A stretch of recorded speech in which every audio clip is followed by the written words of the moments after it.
Hello everyone, welcome to black mirror horror. कैसे हैं आप सब? आई होप आप सब ठीक होंगे। आज मैं आप सभी के लिए कुछ नई और डरावनी कहानियाँ लेकर आई हूँ।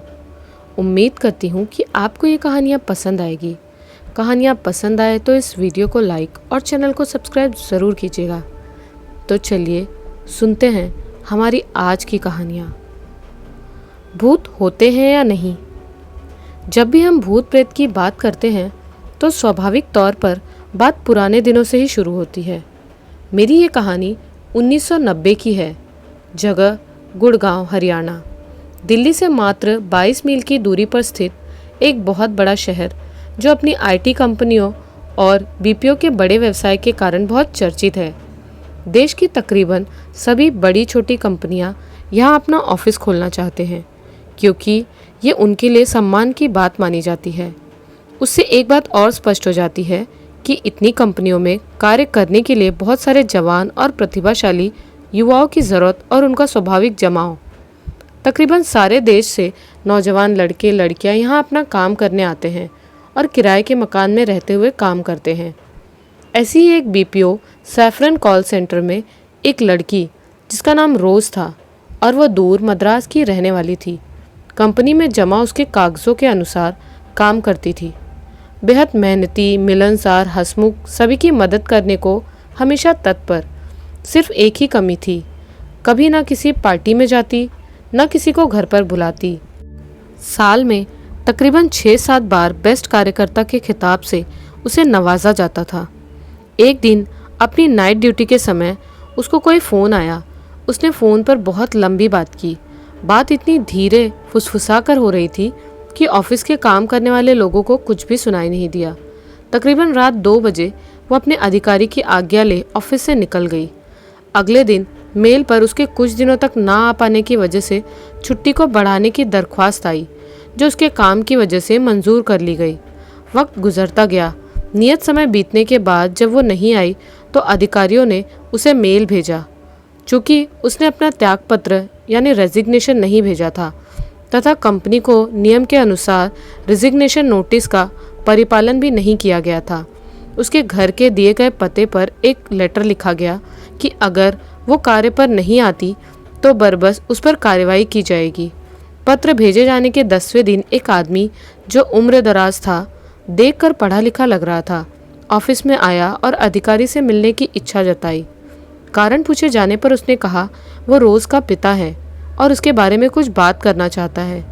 अपने बेहतरीन कार्य से सबका मन जीतने वाली रोज़ का नाम आते ही सभी अधिकारी उनसे मिलने को आतुर हो उठे। उन्हें बेहद इज्जत से अंदर बुलाया गया। उन्होंने बैठने के बाद अपनी ब्रीफकेस से एक रोज़ की तस्वीर निकाली और पूछा, क्या आप लोग इसे जानते हैं? जवाब में हाँ मिलते ही उनके माथे पर आए पसीने की बूंदों ने सभी को आभास दिला दिया कि कुछ तो गड़बड़ है। इसके बाद वे अपने पसीने को साफ करते हुए सभी को मुखातिब हुए। रोज़ मेरी इकलौती बेटी जो किसी बीपीओ में नौकरी पाकर ज्वाइन करने के लिए घर से निकली, पर रास्ते में हुए ट्रेन दुर्घटना में उसकी मौत हो गई 10 वर्ष पहले। तो आपको क्या लगता है, क्या सच में वो रोज़ की आत्मा थी जो इतने दिनों तक उस कॉल सेंटर में काम कर रही थी? तो आइए अब सुनते हैं हमारी अगली कहानी। साल 1995, शहर भोपाल, मध्य प्रदेश। मेरे एक परिचित वर्मा जी सुबह सवेरे मेरे घर आए। आंखें लाल देखकर ही समझ में आ रहा था शायद रात भर सो नहीं पाए थे। बुरी तरह घबराए हुए से अंदाज में सीधा प्रश्न दागा, किसी तांत्रिक को जानते हो? सीधे सीधे अपने काम से काम रखने वाले से ऐसा सवाल मिलेगा मैंने कभी सोचा नहीं था। इतने अप्रत्याशित सवाल का जवाब नहीं में सुनकर वो और भी परेशान दिखने लगे। अब मेरी बारी थी उनसे प्रश्न करने की। मैंने उनकी अवस्था को देखते हुए उनसे प्रश्न किया, क्या हुआ, आप ऐसा क्यों पूछ रहे हैं? उनका जवाब मेरी उम्मीद से बहुत अलग था और मैं सुनकर सन्न रह गया। उनकी बेटी मेरी छोटी बेटी की हम उम्र, बहुत वाचल, खेल कूद, पढ़ाई सभी विधाओं में अव्वल। पहले कुछ महीने से कुछ अलग सा बर्ताव कर रही थी। घर में वर्मा जी, उनकी पत्नी, माँ तथा बेटी रहते थे। उनका घर अपनी बिल्डिंग के 3रे माले पर था।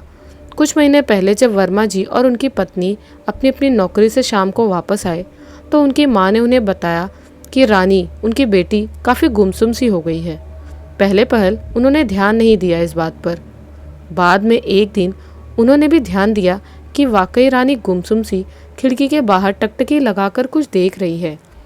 पूछने पर उसने कुछ नहीं कहा। फिर बात आई गई हो गई। उन्होंने ज़्यादा नहीं कुरेदा कुछ सोचकर। एक दिन जब उसने सुबह वर्मा जी से मांस लाने की बात की तो उन्होंने हंसकर पूछा, क्या बात है, आज मांस खाने की इच्छा हो रही है? जवाब ने उनके पैरों के नीचे की ज़मीन सरका दी। रानी बोली, उसे नहीं, दादाजी को खाना है, वो मांग रहे थे। वर्मा जी जैसे आसमान से गिरे। उनके पिताजी की मृत्यु कोई 6 साल पहले ही हो गई थी, और भी तब जब रानी बहुत छोटी थी।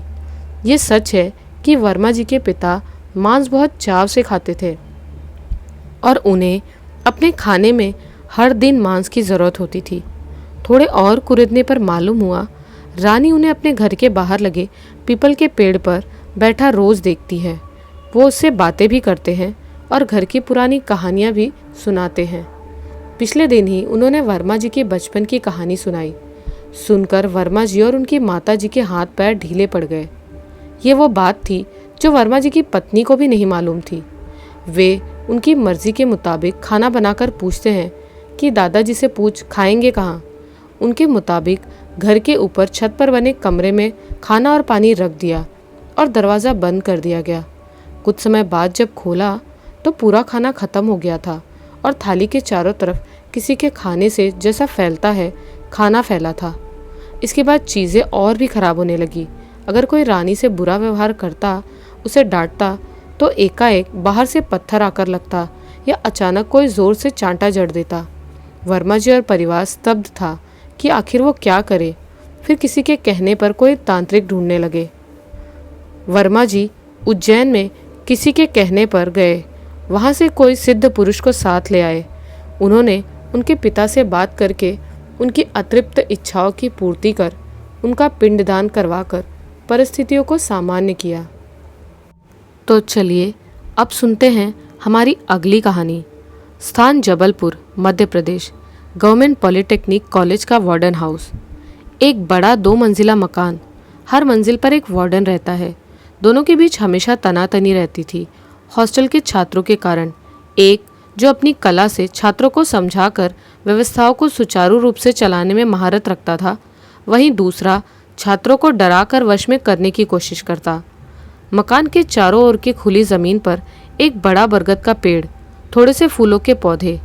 पुराने होने के कारण प्रायः दरवाजे और खिड़कियां खुलने या बंद होने पर स्वतः ही अपनी जिंदगी की समाप्ति का बिगुल बजाया करते। कुल मिलाकर सारी स्थिति अपनी कहानी जैसे स्वयं बतलाने को अधीर। सुना था अंग्रेज़ों के ज़माने में स्वाधीनता आंदोलन के दौरान कई वर्षों तक इन्हीं बड़े बड़े वट व बरगद के वृक्षों पर स्वतंत्रता सेनानियों को फांसी की सज़ा दी जाती थी। शायद इन्हीं कारणों के चलते यहाँ बहुत से लोगों को कुछ पारलौकिक गतिविधियाँ महसूस होती हैं। विशेष गतिविधियाँ इस वार्डन हाउस या उसके आसपास बहुत अधिक महसूस होती हैं।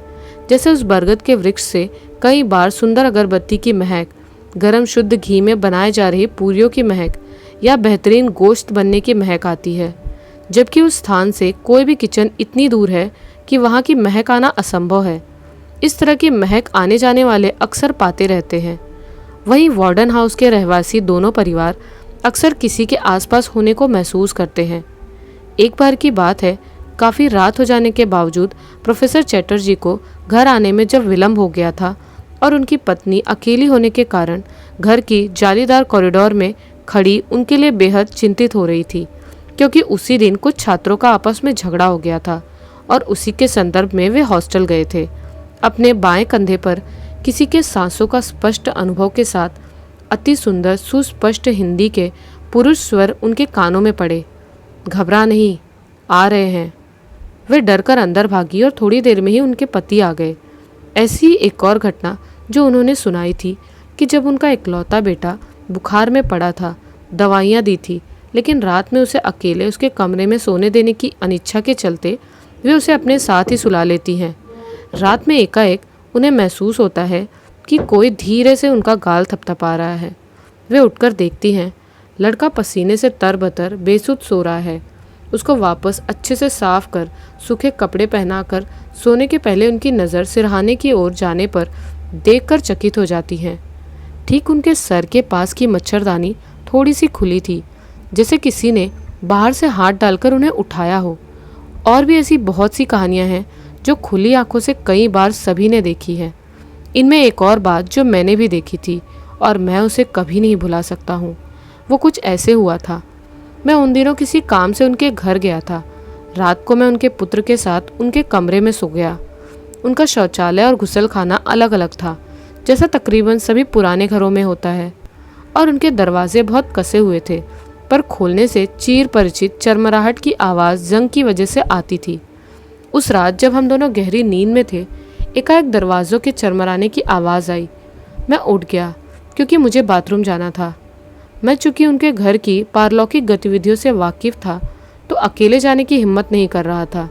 इस आवाज़ से मुझे लगा कोई बाथरूम के लिए उठा है, अतः मैं भी उठकर जाने लगा। कमरे के बाहर आकर मुझे लगा कि जैसे भूल हो गई, कोई भी नहीं था, पर गुसलखाने और शौचालय के दरवाजे धीरे धीरे अपने आप खुल और बंद हो रहे थे। मैं डर से जड़ हो गया कि एकाएक मुझे किसी का हाथ अपने कंधे पर महसूस हुआ। देखा तो उनका बेटा था। उसने धीरे से मुझे अंदर खींच लिया, कहा, डरो मत, ये सब कुछ होता रहता है। प्रोफेसर चैटर्जी के मामा जबलपुर के जाने माने पुरोहित थे। उनको जब भी इस संबंध में बतलाया गया तो वह हमेशा सह अस्तित्व की बात बताते थे कि जो आपका बुरा नहीं कर रहा उसे तंग क्यों करना।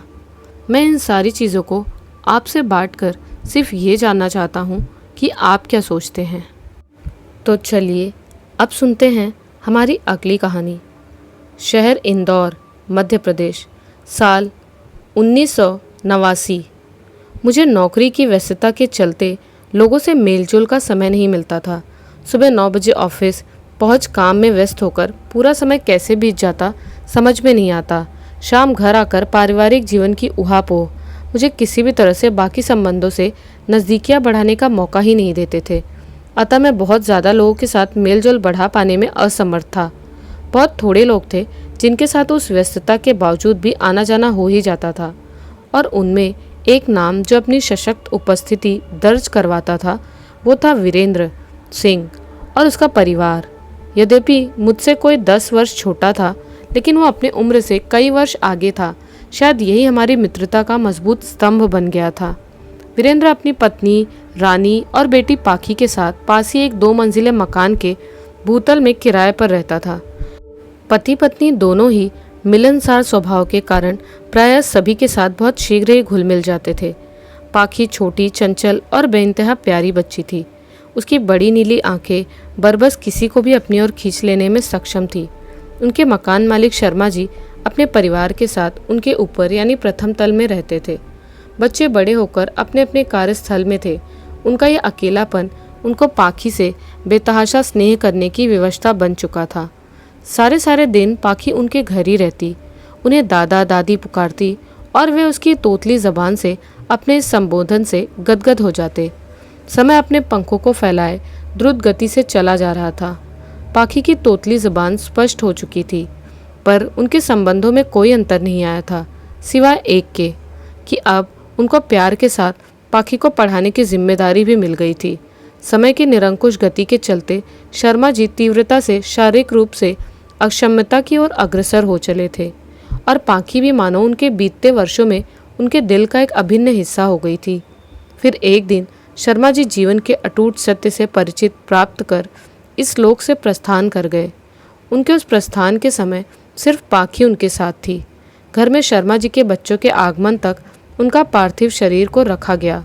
फिर उन्हें अग्निपथ पर आरूढ़ कर मुक्ति मार्ग में अग्रसरित कर दिया गया। पाखी के लिए जीवन का यह अध्याय नवीन एवं अकल्पनीय था। दादा को जमीन पर लेटाया जाना, उन्हें लोगों द्वारा ले जाना, घर पर उनके चित्र पर फूलों की माला डाल अगरबत्ती जलाकर बैठना, धीरे धीरे फुसफुसा कर बातें करना, उसके खेलने चीखने पर पाबंदी उसके लिए असहनीय हो गया। फिर एक बेहद भयावह अध्याय की शुरुआत पाखी के एकदम शांत हो जाने से हुई। इस पर शुरू में तो किसी का ध्यान नहीं गया, पर फिर जब पाखी को घर के एक कोने में चुपचाप बैठकर खुद से बातें करते देखा तो सब सोचने पर मजबूर हो गए।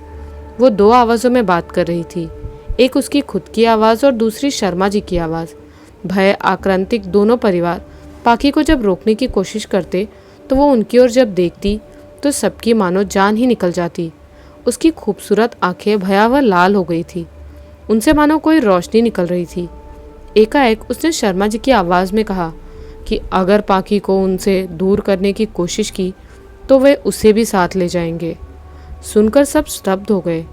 इस निस्तब्धता के बीच पाखी फिर अपने वास्तविक स्वरूप में आ गई, पर अब लोगों को वो सुंदर नहीं, डरावनी प्रतीत होने लगी। धीरे धीरे ये वाकया अत्यधिक पुनरावृत्ति की ओर अग्रसर होने से सब लोग अंदर ही अंदर कोई उपाय सोचने लगे कि जो इसमें कारगर हो और पाखी को कोई नुकसान भी ना हो। उज्जैन के महाकालेश्वर मंदिर के प्रमुख पुरोहित के पास उपाय की अर्जी पहुंचने पर उनके द्वारा दिए गए पते पर संपर्क होने पर एक साधु महाराज स्वयं घर पधारे। उन्होंने देखते ही शर्मा जी की आवाज़ में पाखी ने उन्हें बताया कि वह पाखी को बेहद प्यार करते हैं और छोड़कर नहीं जा सकते। फिर उन साधु बाबा ने बहुत समझाया और उन्हें पाखी के हाथों जल तर्पण करवाया। पाखी पुनः स्वस्थ जिंदगी जी रही है। तो चलिए अब सुनते हैं हमारी अगली कहानी। राजेश कुमार मुंबई में अपने परिवार के साथ अभी कुछ ही समय पहले बैंक से पदोन्नति व स्थानांतरित होकर आए थे। घर पूना के एक बेहद खूबसूरत कॉलोनी में था, जहां वो अपने परिवार, जिनमें माता पिता, बड़े भाई भाभी, उनका बेटा गोलू, सब साथ रहते थे। बड़ा परिवार हमेशा पारिवारिक मान्यताओं को मजबूत करता है, ऐसी सोच के साथ ही सब बड़े हुए थे। राजेश की पत्नी सरिता, जो मूलतः कानपुर से थी, वो भी भरे पूरे परिवार में पली बड़ी थी और यही कारण था कि राजेश की माताजी को बेहद भा गई थी। उनका मानना था कि अगर कोई भरे पूरे परिवार में रहता हो, वही इस तरह के परिवार की समझ और चाहतों के बारे में जानकारियां रखता है। पर अब वहीं संयुक्त परिवार की आदतें राजेश के परिवार को दुविधा में डाले हुए था। हर वक्त मिलने वाली शारीरिक और मानसिक सहायता की वो हर पल कमी को महसूस करते। राजेश के ऑफिस जाने के बाद सरिता सारा दिन अपना काम निपटाकर अकेली मनमनी बैठी रहती। वैसे भी मुंबई में पड़ोस के मेल मिलाप की परिपाटी नहीं के बराबर है। ऊपर से कानपुर में पली बड़ी सरिता मुंबईया चाल चलन व अंग्रेजी के बातचीत की अभ्यस्त नहीं होने के कारण भी बहुत हीन भावना से ग्रसित होती जा रही थी। मुंबई आए उनको तकरीबन 4 माह हो चुके थे, लेकिन वो अभी तक सहज नहीं हो सके थे। एक शुक्रवार उन्होंने फैसला किया कि शनिवार सुबह मुंह अंधेरे वे पुणे रवाना हो जाएंगे। शनिवार व सुबह का समय होने के कारण प्रायः रास्ते खाली मिलेंगे और वे दोपहर के खाने के समय घर पर पहुंच जाएंगे। शुक्रवार सारे दिन बेहद खुशनुमा माहौल में सरिता घरवालों की पसंद के मुताबिक चीज़ें बनाती रही और ज़रूरत का सारा सामान भी जमा लिया कि सुबह कोई दौड़ भाग ना हो। शाम होते होते जब राजेश घर आया, इंद्रदेव का आशीर्वाद, बरसात शुरू हो चुकी थी। दोनों मायूस हो गए कि ज़्यादा बारिश में मुंबई से पुणे जाना घाट के कारण बेहद खतरनाक हो सकता है। नींद दोनों की आंखों से कोसों दूर थी। बार बार उठकर वे खिड़की से बरसात की तीव्रता को परखते, फिर सो जाते। सुबह जब नींद खुली तो खुशी का ठिकाना न रहा। आसमान साफ था और बारिश का कोई आसार नहीं था। भगवान को धन्यवाद दे वे रवाना हो गए। रास्ता पिछले दिन की बारिश के कारण साफ था, मानो किसी ने बाकायदा धो पोंछ कर रखा हो। हवा में घुली ठंडक, घर जाने की खुशी दोनों के चेहरे पर साफ दिख रही थी। राजेश कोई गीत गुनगुनाता हुआ गाड़ी चला रहा था। सरिता अपने ख्यालों में गुम आंखें बंद कर सीट से सर को टिकाकर यात्रा का आनंद ले रही थी। जैसे ही उनकी गाड़ी घाट सेक्शन में आई, एकाएक वे चौकन्ने हो गए। पहाड़ों से बहती जलधाराएं, पत्थरों के लुढ़कने का डर और पानी की वजह से भारी हुई बरसाती बादल जो रास्ते की दृश्यता को कम कर रहे थे, उन्हें डराने का काम कर रहे थे। थोड़ी देर बाद वो गहरे मोड़ को आता देख बहुत धीरे धीरे चल रहे थे कि उन्हें अपने सामने आई एक महिला ने बुरी तरह चौंका दिया। देखकर कपड़ों गहनों से अच्छे परिवार की लग रही थी। सर पर हाथ रखा था, पर वहाँ से निकल आया खून हाथ से दिख रहा था। उसने बहुत दीन आवाज़ में कहा, हमारा एक्सीडेंट हो गया है, कृपया मेरे बच्चे को बचा लें। सुनते ही राजेश ने अपनी गाड़ी सड़क के कोने में खड़ी कर उस महिला की बताए दिशा में दौड़ लगा दी। थोड़ी दूर पर उसे एक बड़ी सफ़ेद स्कॉडा गाड़ी पास के पेड़ से टकरा कर खड़ी दिखाई दी। उसने देखा पीछे की सीट पर एक बच्चा कंबल में लिपटा सीट बेल्ट से कसा हुआ रो रहा था। उसने उसे उठा अपनी पत्नी के हाथ में दिया। फिर उसका ध्यान आगे की सीट पर गया। वहाँ 2 लोग थे, चालक एक पुरुष था जो मर चुका था और बगल में देखकर उसके तो होश ही उड़ गए। वहाँ उसी महिला की लाश थी जिसने उनसे मदद मांगी थी।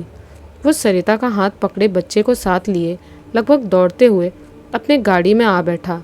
फिर सरिता को सारी बात बताई और गाड़ी लेकर घाट के नीचे स्थित पुलिस चौकी पर जा पहुंचा।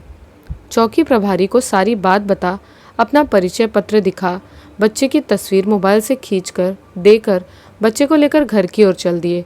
पुलिस की तहकीकात में मालूम हुआ कि पूरा परिवार ही उस हादसे में काल ग्रसित हो गया तथा वो बच्चा अनाथ हो गया था। न्यायालय से राजेश ने उस बच्चे को गोद ले लिया। अब सरिता भी बहुत खुश थी कि राजेश के जाने के बाद उसका साथ देने के लिए भगवान ने ये बच्चा भेज दिया। अंत में जिस तरह एक महिला अपने बच्चे को बचाने की गुहार लगाती है मरने के बाद भी, फिर से वही मेरा प्रश्न है, क्या भूत होते हैं या नहीं? तो अब सुनते हैं हमारी एक डरावनी कहानी, हाईवे 65। हाईवे 65 एक ऐसा हाईवे है जो पुणे महाराष्ट्र से हैदराबाद होते हुए समुद्र के किनारे बसे मछलीपट्टनम तक जाती है, जहाँ पर सबसे ज़्यादा एक्सीडेंट्स होते हैं। शायद इसी वजह से ये विख्यात है अपनी भूतहा कहानियों और उनके परिणामों के लिए, जो है मौत। भूत, पिशाच, जिन, आत्माएं, ये शायद उन्हीं लोगों को ज़्यादा नज़र आती और नुकसान पहुंचाती है जो उन्हें नहीं मानते हैं और इसीलिए बिना किसी कारण के उनके सामने आने का दुस्साहस कर बैठते हैं। मैं और मेरा दोस्त महेश, हम दोनों ही घुमक्कड़ किस्म के हैं। जब तक अपने इम्पोर्टेड मोटरसाइकिल पर सवार होकर निकल जाते हैं दुनिया देखने और लोगों को मिलकर उनसे उनकी ज़िंदगी में घटी भयानक घटनाओं के बारे में जानने। इस बार हम दोनों पुणे से निकले थे, कोई 300 किलोमीटर चलते हुए हैदराबाद रोड पर जब अंधेरा छा गया और पास ही एक बढ़िया सा ढाबा दिखा जिसमें खाने के अलावा रात बिताने की भी व्यवस्था थी। हम दोनों रुक गए, नहा धोकर कपड़े बदल कर खाने का ऑर्डर दे दिया। हालांकि समय 11 बजे का हो चुका था, पर खाने के पहले गरम चाय ले बिछे हुए खटिए पर बैठ गए। उसी वक्त एक ट्रक पार्किंग में घुसा। दरवाजे बंद कर ड्राइवर और क्लीनर आके हमारे पास वाली खटिए पर बैठ गए। उन्हें देखकर समझ में आ रहा था कि वो लोग काफ़ी बुरी तरह से डरे हुए थे, बार बार इधर उधर देख रहे थे। बाद में भी बेहद फुसफुसा कर बात कर रहे थे। मेरी बात करने की पहल पर वो अपनी कहानी सुनाने में तैयार नहीं हुए, पर काफ़ी देर तक उनसे बातें करते हुए हमने उन्हें अपने साथ हुए हादसे को बतलाने के लिए तैयार कर ही लिया। उनके अनुसार शाम को वो अपना ट्रक लेकर जब निकले थे तो मौसम काफ़ी बेहतर महसूस हो रहा था। हवा चल रही थी, पेड़ों की कतारों के बीच से एक बेहतरीन गति से गाड़ी चल रही थी। गाड़ी जैसे ही जंगलों में घुसी तो थोड़ी देर बाद गाड़ी से कुछ अजीब सी आवाज़ आने लगी। कोई 3-4 किलोमीटर तक चलने के बाद वो आवाज़ बढ़ गई और गाड़ी में जर्क लगने। ऐसा सोचा शायद डीजल में कचरा है या तो जर्क लग गया है, तो गाड़ी को साइड में रोककर हम दोनों ने डीजल से एयर और कचरा निकालने की कोशिश की, पर बहुत कोशिश के बाद भी गाड़ी ठीक नहीं हुई। आसपास कोई नहीं दिख रहा था। आगे मैकेनिक ढूंढने जाने के लिए गाड़ियों को हाथ देने लगे। आखिर एक ट्रक रुका और ड्राइवर उसमें बैठकर आगे चल दिया। कोई 5 मील दूर एक पंचर वाले की दुकान पर ट्रक ने उतार दिया। उसके पास बैठे एक बंदे ने कहा कि वो ट्रक को देख लेगा और फिर दोनों किसी गाड़ी को रोकने की कोशिश करने लगे। वापस आने तक करीब 3 घंटे हो चुके थे। पास पहुंचकर देखा ये क्लीनर एक छोटी बच्ची से सड़क के किनारे बैठा बातें कर रहा था। उसको देख ड्राइवर बुरी तरह चौंक गया कि जब आसपास कोई भी गांव या बसाहट नहीं है तो वो बच्ची कहाँ से आई। क्लीनर ने बताया कि सामने की झाड़ियों के पास बैठी दिखी, फिर मेरे पास आकर बैठ गई। इतने में वो मैकेनिक ट्रक के नीचे घुसकर देखने की कोशिश करने लगा। ठीक उसी समय ड्राइवर को उस लड़की के चेहरे पर एक अजीब से बदलाव के चिन्ह नजर आने लगे। उसके दांत मजबूत और बड़े होने लगे और वो बहुत तन्मयता से काम का जायजा लेते क्लीनर की गर्दन की ओर एकटक देखती जा रही थी। न जाने क्यों उसे लगा जैसे वो क्लीनर के गर्दन पर वार करना चाहती थी और उसी वक्त ड्राइवर ने खड़े हो जोर से क्लीनर को पुकारता है और जैसे ही वो खड़ा हो ड्राइवर की तरफ घूमता है, वो छोटी सी लड़की अपना जबड़ा इतना बड़ा खोलती है जो संभव ही नहीं है। फिर तेज़ी से किसी को समझ आने से पहले ट्रक के नीचे घुसे उस मैकेनिक को गर्दन से पकड़कर घसीटती हुई लेकर जंगल में गुम हो जाती है। डर के कारण दोनों ट्रक पर चढ़ जाते हैं और ट्रक के हॉर्न को तेज़ी से बजाने लगते हैं। थोड़ी देर बाद ड्राइवर एक कोशिश करता है ट्रक को स्टार्ट करने की। आश्चर्य, ट्रक सिर्फ शुरू ही नहीं होता बल्कि एकदम ठीक ठाक चलते हुए कोई 20 किलोमीटर दूर इस ढाबे तक आ पहुंचा। कहानी सुनाते हुए दोनों के हाथों से लेकर सिर तक के बाल डर से खड़े हो गए, जैसे वो फिर से उस समय को जी रहे हो। तो अब सुनते हैं हमारी आज की आखिरी कहानी, भूतिया हवेली का रहस्य। मेरे दादाजी की अपनी ज़मींदारी थी और वो गांव में एक आलीशान कोठी में रहते थे। नौकर चाकरों से भरी उस हवेली में बहुत सारे फलों के बगीचे थे। सड़क से थोड़ा अंदर आने पर एक बड़ा सा सिंह द्वार जिस पर दादाजी का नाम खुदा हुआ था। अंदर घुसते ही चारों तरफ मादक फलों और खुशबू फूलों की और बड़े बड़े पेड़ों के बीच से लहराती हुई सड़क कोठी के द्वार तक आती थी। जब हम छोटे थे तब छुट्टी होने पर हम लोग दादाजी के पास रहने आ जाते थे। पापा हम लोगों के साथ दिल्ली में रहते थे। दादाजी की मृत्यु के बाद हम लोगों का जाना भी बंद हो गया। पिताजी के समय से ही उपाध्याय जी उस कोठी के केयर टेकर थे। कोठी की देखरेख की और दीगर जवाबदारी उन्हीं के कंधों पर थी। जो भी पैसा आता वो बैंक में जमा करवा देते। दादाजी की बिल्कुल भी इच्छा नहीं थी कि उनकी कोठी को बेचा जाए। शायद यही कारण था कि पिताजी ने अपने जीते जी उस कोठी का सौदा नहीं किया। अब माताजी पिताजी के स्वर्गवास के बाद अपनी व्यापार की ज़रूरत के अनुसार जब हमें विदेश में बसने की ज़रूरत महसूस हुई तो अपनी सारी अचल संपत्तियों को रखने का कोई औचित्य नहीं होने पर उन्हें बेचने का दिल बना लिया। इसी तारतम्य में अपनी पुश्तैनी कोठी के लिए लोगों को बतला दिया। एक सेठ अपने फार्म हाउस के लिए उस संपत्ति को खरीदने में दिलचस्पी दिखाते ही एक हफ्ते बाद का समय तय कर उपाध्याय जी को खबर कर दी। यथा समय हम दोनों यानी मेरी पत्नी और मैं गांव जा पहुँचे। उपाध्याय जी ने कोठी के फाटक खोले, फिर दबी आवाज़ में कहा, बड़े मालिक इस कोठी को बेचने से मना करते थे और उनके सम्मान में आपके पिता ने भी इस कोठी को नहीं बेचा। मैंने दिल में सोचा कोठी बिकने से इसका काम भी चला जाएगा, शायद इसीलिए बोल रहा है। पर इसे बेचकर उपाध्याय जी को तकरीबन 5 लाख उनकी इतनी सेवाओं के लिए देना तो हम दोनों ने पहले से ही तय किया हुआ था, लेकिन कुछ भी उन्हें बतलाया नहीं था। रात में आराम की नींद सो अगली सुबह हम सरपंच जी के घर पहुंच गए, पर दोपहर तक भी वो सेठ नहीं आए।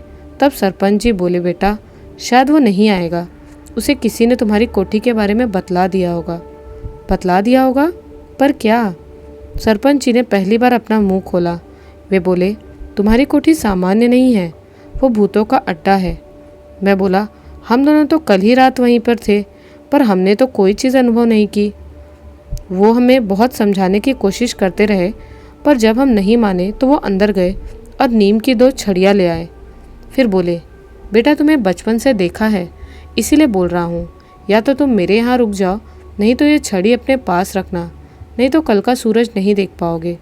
मैं रात का खाना खा अपने बिस्तर पर बैठा एक किताब पढ़ रहा था। मेरी पत्नी सो चुकी थी। उस वक्त मेरे हाथ घड़ी में 12 बज रहे थे कि मैंने अचानक कमरे के बाहर बरामदे से किसी के रोने की आवाज़ सुनी। गांव का परिवेश, रात में कुत्तों के भौंकने की आवाज़ों के अलावा कुछ भी नहीं सुनाई देता था, पर यह रोने की आवाज़ और फिर कुत्तों के भौंकने की आवाज़ बंद हो गई। वे भी किसी कारण से डर के रोने लगे थे। कुत्तों का रोना माहौल को डरावना बना रहा था। हालांकि मैं भूत प्रेत को मानता नहीं था, लेकिन उस वक्त मेरी रीढ़ की हड्डी में एक अजीब सी सरसराहट महसूस हो रही थी। मैं जैसे ही उठकर जाने लगा तो मैंने अपनी कलाइयों पर उंगलियों का दबाव महसूस किया। फिर अपनी पत्नी की बहुत फुसफुसाती आवाज़ आई, दरवाज़ा मत खोलना। मैं डर के कारण जड़ प्राय हो गया था। दरवाजे पर दस्तक की आवाज़ से जैसे मैं अपने होश में वापस आया।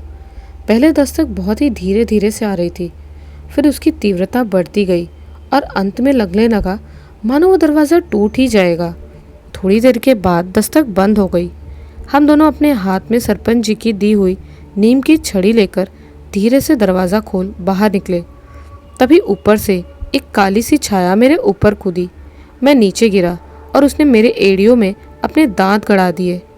मैं दर्द से बिलबिला उठा और पूरी तरह जोर से चीखा। तभी मेरी पत्नी ने अपनी छड़ी से उस छाया को जोर से प्रहार किया। शायद उस छड़ी का हमारे पास होना उसके लिए अप्रत्याशित था और वो मुझे छोड़ अंधेरे में विलीन हो गया।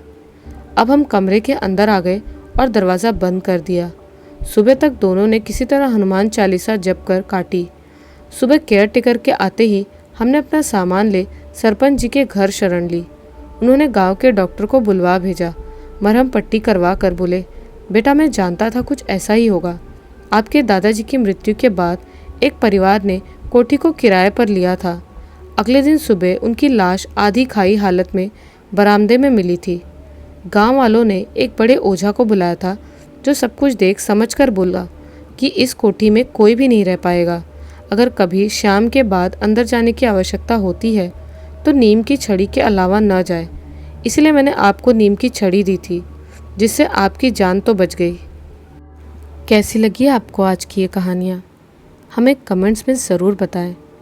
मिलती हूँ एक नए वीडियो में कुछ नई और डरावनी कहानियों के साथ।